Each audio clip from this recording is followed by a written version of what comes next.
Entonces, repasamos. Hemos visto cómo hay unas elecciones que gana esa coalición republicano-socialista, quién adquiere la presidencia de la República y del gobierno, y cómo empiezan a elaborar una constitución. Hemos visto el carácter general de esa constitución y cómo se organiza el poder del Estado. Y ahora vamos a lo que más nos interesa y lo que más consecuencias va a tener para la historia de España en estos momentos que estamos estudiando. Y son los derechos y libertades que garantiza esta Constitución y de qué manera los garantiza. Bueno, pues garantiza todos los derechos individuales que se podían querer, ¿de acuerdo? Había libertad de prensa, libertad de expresión, libertad de reunión, todos los derechos que el liberalismo indicaba, pues estaban recogidos y garantizados por esta Constitución. Pero además de esto, y esto es muy importante, ¿vale? La Constitución tenía un clarísimo y beligerante significa que aguerrido, que lucha, que está muy decidido, un carácter laicista, muy laicista. Laicista significa que intenta eliminar los componentes religiosos, en el caso de España, católicos, que hay en la vida social, política de la nación, ¿vale? Decididamente la Constitución intentaba reducir de manera drástica y muy significativa el peso de la religión, ¿vale? La Constitución reconocía el derecho al divorcio, secularizó los cementerios de España, es decir, los cementerios ya no eran un camposanto, un lugar religioso, un lugar católico, sino que era un sitio donde se enterraban a los muertos de manera, digamos, arreligiosa. Se garantizó también el derecho al matrimonio civil, un montón de cosas muy radicales para el momento, muy rupturistas y que no toda la sociedad estaba preparada para asumirlas, ¿vale? Además de esto, el Estado se reservaba el derecho a expropiar propiedades o bienes con fines sociales, y esto estaba en realidad orientado a posibles expropiaciones a órdenes religiosas, como ocurriría poco después, con los jesuitas, ¿vale?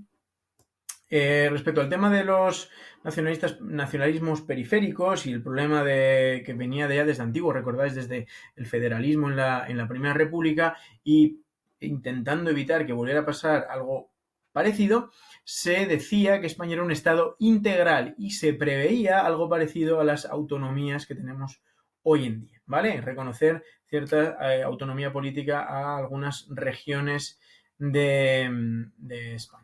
¿Vale? Bueno, respecto a lo del laicismo, que es muy importante porque tiene mucho que ver con lo que voy a contar al final del vídeo, que va a ser dentro de poquito, ¿vale? Pues os he traído aquí una imagen de un almanaque que se llamaba La Traca, y esto se publica inmediatamente después era una revista satírica, en donde se publica pues críticas sociales y así, ¿no? Y podemos ver esta publicación es de un poco después de que la Constitución se promulgue.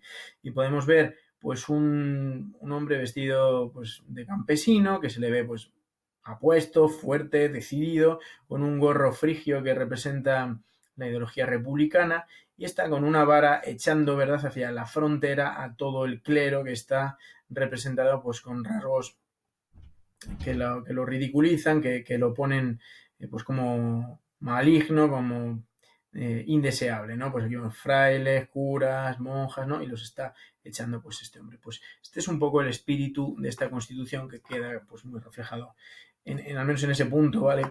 En esta caricatura. Bueno, os pongo aquí, al final de todo, y esto es bastante importante. Evidentemente, esta Constitución daba un gran paso adelante en un montón de cosas, ¿vale?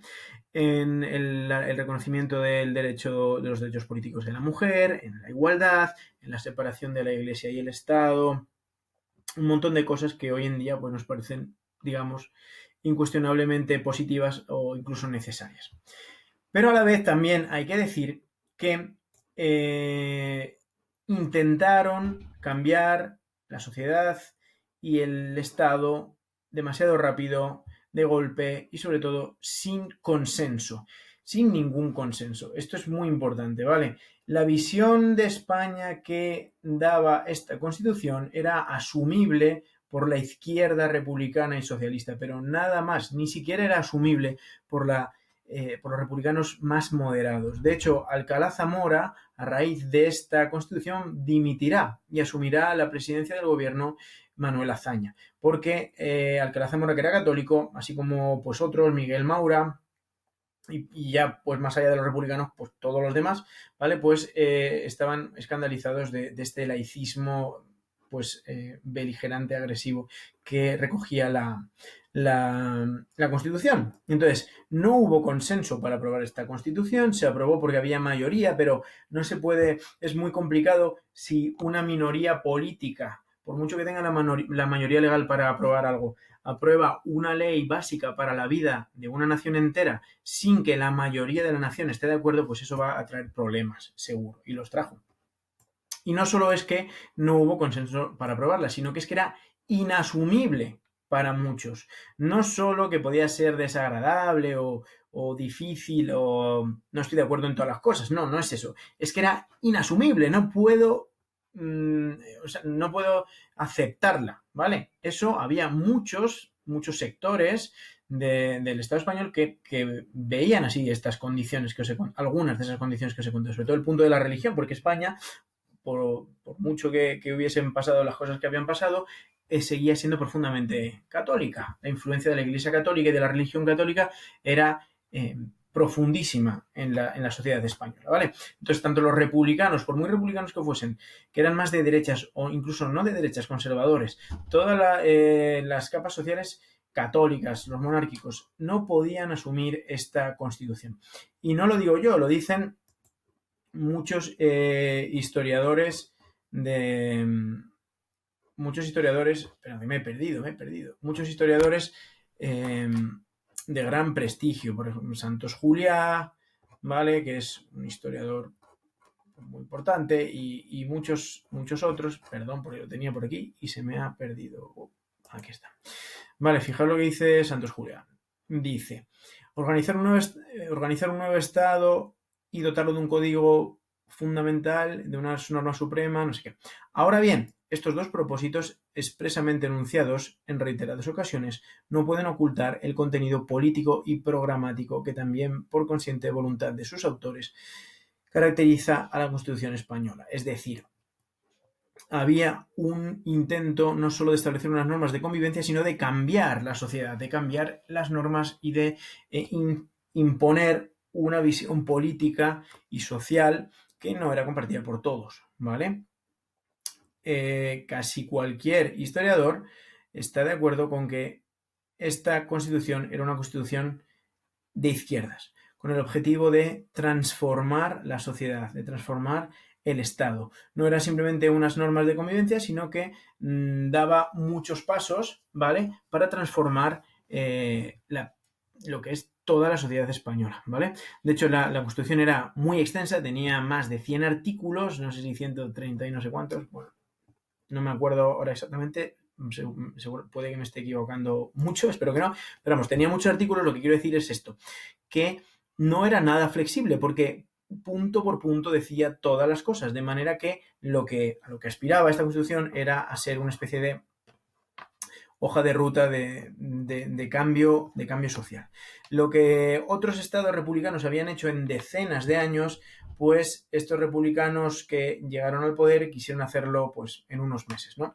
Y esto va a ser complicado de asumir por los demás y va a traer un montón de problemas políticos y sociales en poco tiempo, ¿vale? Los republicanos de derecha se sintieron traicionados por esta nueva república, que parecía que era una república que era exclusiva de unos pocos. Los católicos, por supuesto, que estaban dudosos, se pasaron al lado antirrepublicano. Todos los que eran ya directamente antirrepublicanos, pues se pusieron más a la defensiva todavía. Es decir, esta Constitución tan radical en algunos aspectos sociales hizo que parte de la base social inicial de esta Segunda República pues dudase o incluso pues se separase de este Estado recién nacido, ¿vale? Bueno, este vídeo ha sido un poco rollo, pero es importante para entender todo lo que va a pasar después. Espero que me hayáis entendido, que no os hayáis dormido y nos vemos en otros vídeos. ¡Hasta luego!